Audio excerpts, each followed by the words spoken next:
kana son ka riƙe coin na sati guda ba tare da ka sha wahalar intraday trading ba, maybe kana busy wasu abubuwa sun hana ka amma kuma kana so ka yi trading, to ga wani checklist nan guda 6 da za ka yi amfani da su wanda za su taimaka maka ka samo coin ɗin da za ka iya samun alheri da shi a cikin sati ɗaya kawai.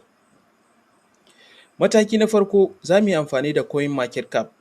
Wannan application da kuke gani yana tattare da alkhairai da yawa in dai ka san yadda za ka amfana da shi.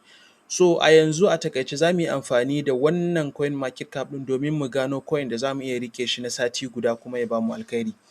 Mataki na farko, idan ba ka da shi ka je ka yi downloading ɗin shi a Play Store, yana nan coin market cap free ne, ka yi creating account ko ka buɗe shi ba account duka kowanne zai yi. Abin da za ka fara yi shi ne idan ka buɗe shi ka zo nan wajen za ka zo filter ne.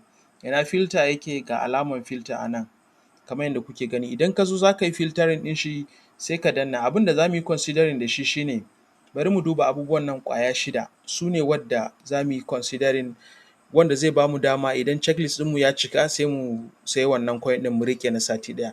Na farko za mu duba market cap, kamar yadda kuke gani a screen ga shi nan market cap daga 100 million zuwa 1 billion market cap.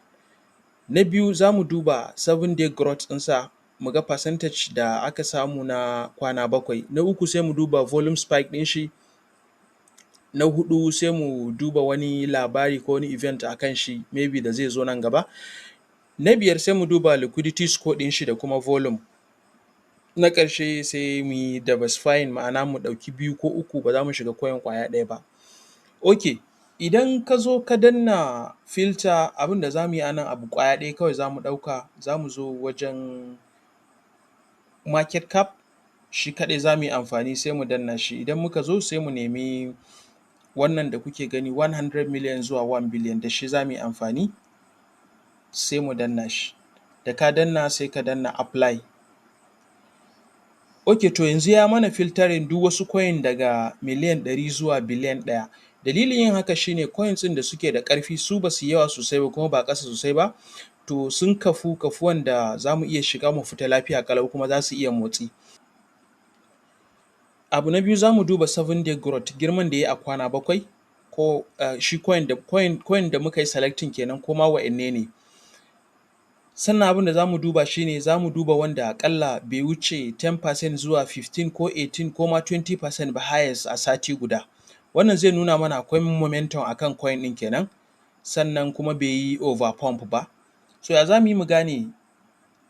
Naka zai iya zama nan 24 ne, to in ka danna wajen za ka yi selecting sai ka mai da shi 7-day. In ka mai da shi, misali bari mu ɗauki wannan coin ɗin, wannan ZEC ɗin na farkon nan. So da ka ɗauke shi sai ka yi clicking ɗin kan shi. Okay, to abu na huɗu da za mu duba a nan, za mu duba volume spike ɗin shi ne na 24 hours. Sannan sai mu kwatanta shi da na 7-day volume. Idan aƙalla muna so mu ga ya ninka shi sau 2 ko kuma 1.5 ko ya fi shi da kaɗan, to ga yanda za mu duba shi. Ga 24 hour volume ɗin akwai 11.18%, a 7-day kuma 17.19%. So wannan in kun lura ya kusa ninka shi, amma ma bai ninka shi ba, ya fi shi ne da kaɗan. So ya kamata a ce mu samu wanda ya ninka shi kaɗan. Idan muka samu wanda ya ninka shi kaɗan, to sai mu yi considering nashi. Abu na gaba, abin da za mu duba shi ne sai mu duba news ko kuma community. Shi ne sai ka zo ka duba wannan me community ake cewa, sannan mu duba market, sannan kuma mu duba news. So bari mu je community da farko. So ga community nan za mu ɗan duba mu gani in akwai wani dai maganganu da aka yi wanda zai nuna mana akwai alaman cewa kasuwa za ta iya, zai nuna mana akwai alaman coin ɗin zai iya tashi cikin sati ɗaya. Idan ba mu gani ba sai mu matsa gaba mu danna market. Shi kuma abin da za mu duba a nan shi ne za mu duba exchange da kuma liquidity. Very important, yana da matuƙar muhimmanci sosai gaskiya. Idan muka danna market zai nuna mana nan wurin abu biyu za mu duba kawai, liquidity score shi ne wannan, da kuma volume, abin da za mu duba kenan a nan wajen. Idan score ɗin ya yi ƙasa sosai, to farashin zai iya motsawa da wuri-wuri kenan, musamman idan aka samu wani trade mai girma. 24 hour volume shi kuma aƙalla wannan shi ne yake nuna mana cewa iya hada-hadar da aka yi na shiga da fice na rana na 24 hours kenan. So abin da za mu duba domin mu yi holding na sati guda, za mu duba liquidity score ɗin shi wadda yake da sama da 500, yake da sama da 500, yake da 24 hour volume kuma aƙalla 5 million zuwa 10 million. Musamman idan suna kan exchanger mai girma kenan irin su Binance, Bybit ko Bitget ko OKX da sauransu. To mu duba mu gani. Yanzu ga wannan misali na farkon shi zai akan Binance yake. Sannan liquidity shi ba ku manta ba na ce sama da 500, so kaga yana 587 score ɗin shi na order book kenan. Sannan ya kamata a ce ka samu 24 hour volume 5 million zuwa 10 million, to in kun lura ga wannan yana da 7 million, Quietbura yana da shi.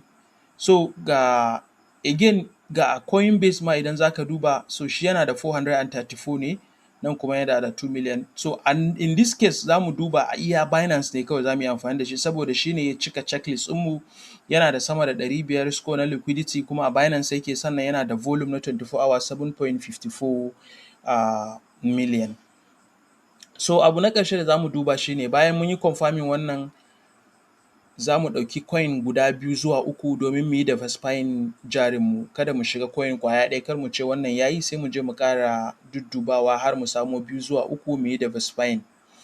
Idan ka bi wannan checklist ɗin za ka iya gano coins da za ka riƙe su na sati guda domin ka haɗu da ka samu momentum kafin hype ya gama hawa.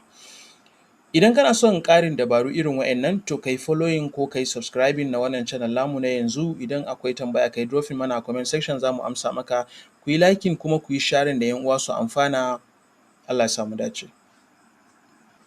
Wannan bidiyon ba financial advice bane, wannan bidiyon ba financial advice bane, just for educational purposes ne muke yi domin neman ilimi ne. Assalamu alaikum.